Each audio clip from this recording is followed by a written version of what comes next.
안녕하세요. 2024년 5월 21일 화요일입니다.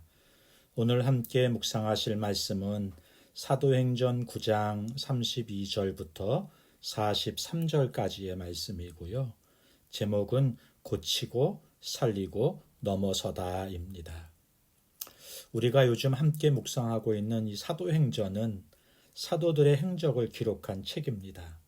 그러나 사도를 중심으로 이야기가 이어지지만 사도들이 주인공이 된 이야기가 아니라 그들을 통해서 어떻게 예수의 복음이 전해졌는가, 이것을 기록한 책인 거죠. 오늘 본문에 기록된 애니야의 치유, 다비다의 회생, 그리고 이후에 이어지는 고넬료의 회심까지 우리는 베드로의 행전이라고 부르고 있습니다. 네, 오늘 본문을 함께 보죠. 오늘 본문에서는 베드로를 통해 나타난 두 가지 기적을 기록해요. 먼저 룻다에서 애니야를 치료한 이야기입니다. 예루살렘 교회의 핍박으로 성도들이 흩어집니다. 성도들이 흩어지면서 가는 곳마다 하나님 나라와 예수 그리스도의 복음을 전하게 됩니다. 이런 상황 가운데서 베드로가 이제 흩어진 성도들을 찾아 돌보는 사역을 진행하게 되는 것이죠. 32절입니다.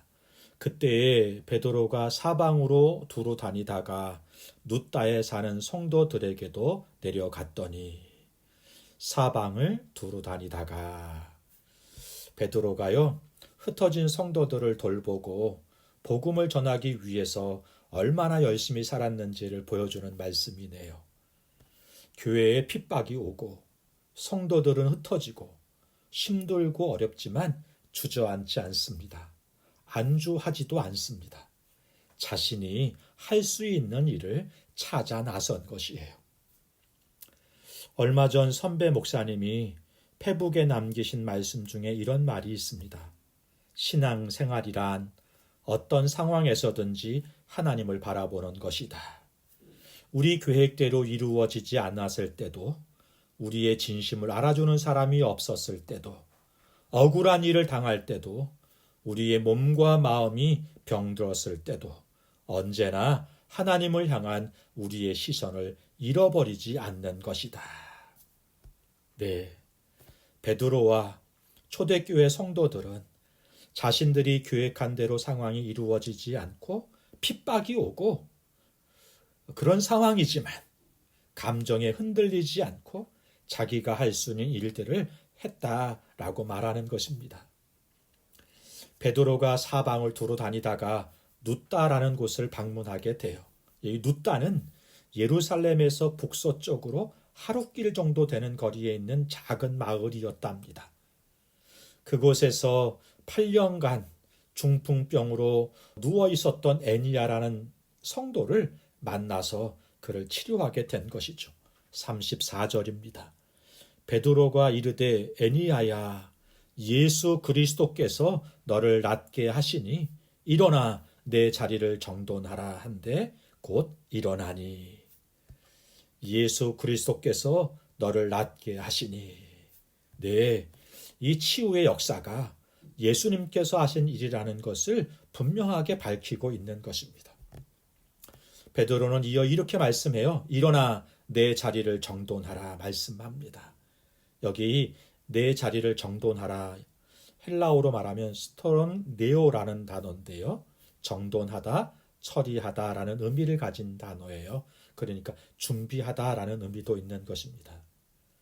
이제 그가 누웠던 자리가 필요 없다, 그런 의미에서 정리하라는 말씀인 거고요. 몸은 치유되었는데 아직도 치유되기 전처럼 살면 안 되잖아요. 그런 의미에서 준비하라는 말씀이기도 한 거예요. 우리도 예수님의 십자가의 죽으심과 부활을 인해 죽었다 살았고요. 애니야처럼 움직이지 못하다가 움직이게 된 사람들입니다. 그런데 여러분, 여전히 아무것도 못하는 존재로 다른 사람들과 주변 상황에 이렇게 저렇게 흔들려 살아가게 된다면 안 되는 것이잖아요. 예수로 중심 잡고 세상 바람이 불어도 흔들리지 않는 나무, 아니 흔들리지 않는 성도 될 수 있었으면 좋겠습니다. 두 번째 이야기가 여제자 다비다를 살리는 이야기입니다. 욥바에 사는 다비다, 헬라어로 하면 도르가라는 이름이겠죠? 그는 선행과 구제하는 일에 열심이었던 제자였어요.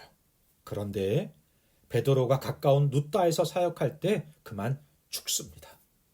사람들은 그 죽음을 너무 안타까워해서 가까이에 있는 베드로를 청해 도르가를 살려달라고 요청하게 됩니다. 베드로는 그들의 요청을 받아서 욥바를 방문하게 되는 거예요. 베드로는 사람들을 다 내보내고 기도해요. 40절입니다. 베드로가 사람을 다 내보내고 무릎을 꿇고 기도하고 돌이켜 시체를 향하여 이르되 다비다야 일어나라 하니 그가 눈을 떠 베드로를 보고 일어나 앉은지라. 베드로는 무릎을 꿇고 기도합니다. 그리고 기도가 마치고 일어나서 다비다를 향해서 이렇게 말해요. 다비다야 일어나라 말합니다. 이 본문을 읽으면서 우리는 마치 예수님께서 야이로의 딸을 살리실 때 하신 말씀과 같다는 것을 알게 돼요. 소녀야 일어나라. 달리다구 하시니 일어나니라.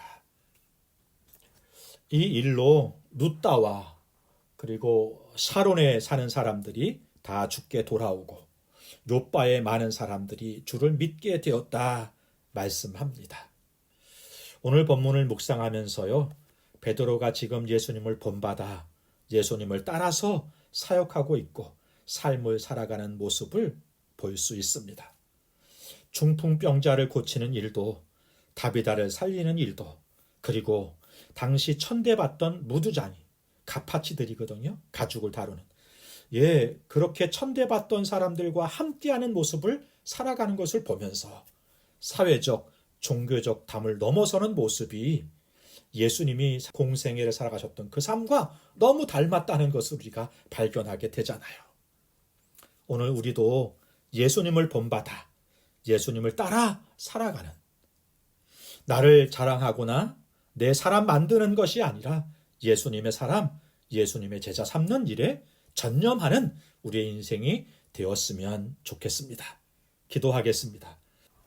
좋으신 하나님 아버지, 우리로 오늘 상황 가운데 무너지지 않게 안주하지도 않게 우리에게 주어진 인생을 성실하게 살게 하시되 주와 함께 주를 위해 살게 하여 주옵소서. 우리의 인생을 통해 고치고 살리고 넘어서는 주의 역사가 주의 사역이 우리 삶 가운데 있게 해주시고 그 삶을 따라 살아 참으로 복음이 그리고 주의 은혜가 흘러가고 나누어지고 확장되어져 가는 일을 이루어가는 삶을 살아가는 주의 백성들 다 되게 하여 주옵소서. 예수님의 이름으로 기도하옵나이다. 아멘. 감사합니다.